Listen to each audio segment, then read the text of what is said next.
من أكثر الأشياء التي تحزنك إنك تصدق إنسان مع إنه عدو أمان، وتعطيه فرص، ومع أول محنة لك يظهر لك بفك، وهو الذي يغزلك، ومع كل ذلك قوة أكثر فأكثر، وأمل جديد وقلب حديد، وانتظار من غدر قريب، بكل تفاؤل لأنها الدنيا، بكل تفاؤل لأنها الدنيا، وتطلع من كل أزمة بنصرة، وصوابات عند الله بكثرة،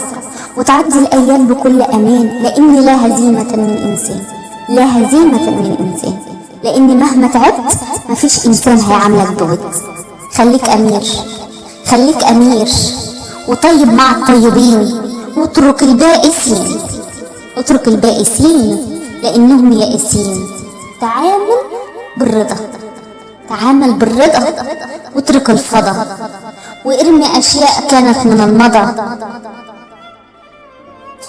وأسس الثواب عند الله بألافات، واترك اللي فات، اترك اللي فات.